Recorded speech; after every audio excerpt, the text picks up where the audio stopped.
Good morning, students. I'd like to take this time to talk about the benefits of teamwork. On December 1st of 1913, Henry Ford implemented the first moving assembly line. Each worker was responsible for his own small task. One man put on the wheels, and only the wheels. Another installed the engine, and another the brakes. Each a small fraction of the whole. And the result? Well, Henry Ford was able to decrease the time it took to manufacture his Model T from 12 hours to an hour and 33 minutes.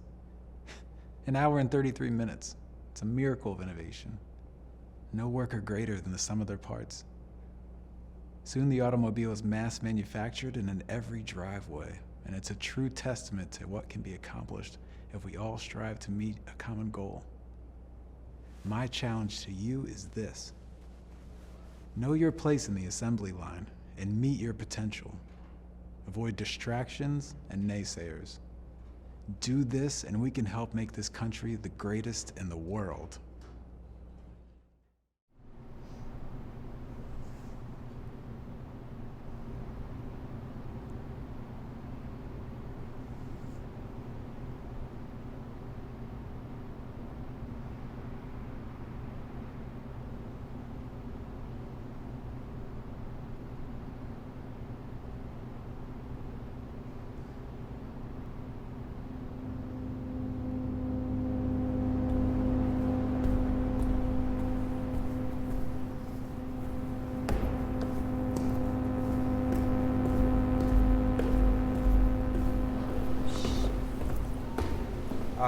Mr. Leach, I didn't mean to disturb you. No, you're not. I was just about to head off to my next class. Well, punctuality is important. Why don't you come see me after class? I like to hear how things are going. Yeah. Okay, I'll see you in a bit. Yeah.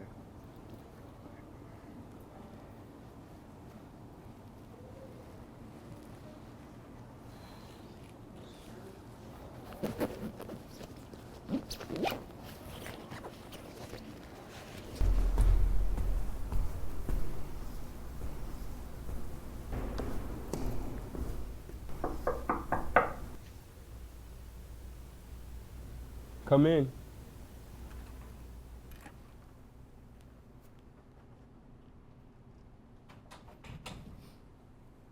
You look tense, Tom. Why don't you just take a seat and relax? I just want to talk. Okay, thanks. How was class? Learn anything new? It was fine. Math was never my favorite subject. Mine either. But we do what we must for the communal good, don't we? I guess so. You guess? I know being here must be a real culture shock for you. Are you starting to settle in? I'm getting used to it. It's different. Different? Different isn't always a bad thing, is it? You're getting a chance at a better future. Better for who? Careful now, Tom. Better for you. Better for everyone. Seems like things are already pretty good for some people. With a little hard work, you could be one of those people. You'll find where you fit in. You mean I have a choice? Of course you do. You could always go back to that slum you just escaped from. Oh, come on. It's not that bad. You seem to be enjoying yourself downstairs. What were you reading anyway? It was just a textbook. I was studying. A little bit of light reading isn't a crime. Besides, I love a good textbook. Now let's take a look.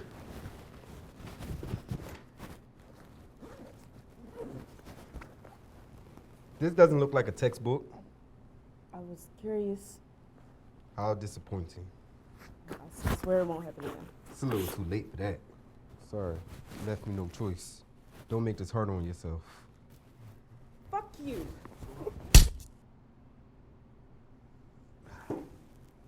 Guard!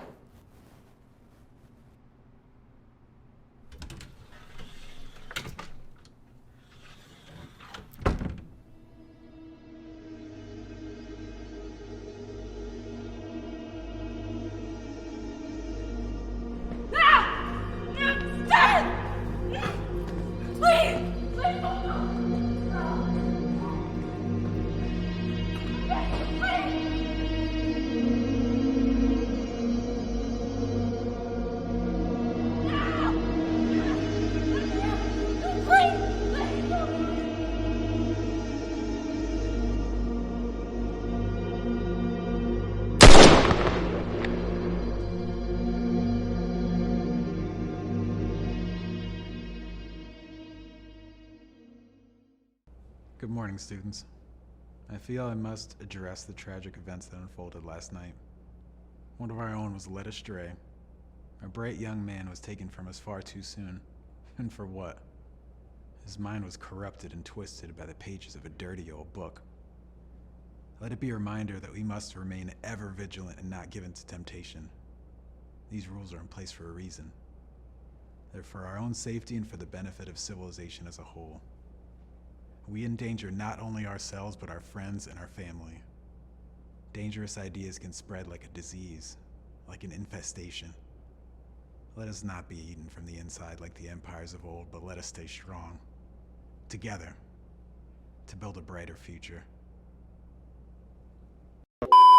I have this sort of like atypical personality in which I will find the most controversial thing I can talk about and then bring it up to my social detriment. But I certainly do respond to that energy of you're not supposed to think about that. You're not supposed to, you're not supposed to talk about it or whatever. Yeah. Across the board, whether it's like, whether it's coming from the right wing, like as in Florida, or, the left was sort of Baudelarizing, like Huckleberry Finn, or even Roald Dahl. I across the board, blanket, politically neutrally disapprove of that. Yeah. Well, in the moment, yeah, but I also think it's sort of cyclical. So if you follow like the Foundation for Individual Rights in Education, which is in Philadelphia, it's out of Philadelphia. I listen to their podcast, and they sort of talk about it's a cycle, right? So it would have been 20 years ago. The right was sort of more censorious around religious grounds, and that's still happening to some extent. And there's what's going on in Florida, as I mentioned, and like, which is so ripe for abuse. Like don't have gender ideology in books. Well, what's that? You know what I mean? You could apply that to traditional ideas of gender in addition to progressive ideas. Repeat the question. I think I was. Does that level of control like where? Yeah. I mean, I guess there is like a legitimate sort of politically neutral sense in which you could talk about things that are age appropriate, I guess. But for the most part, if you're talking about like opinions, right? Whether it's communism or sort of religious fundamentalism, or people that are anti-racist in one way versus anti-racist in another, right? Like you shouldn't censor ways of thinking ever, in my estimation.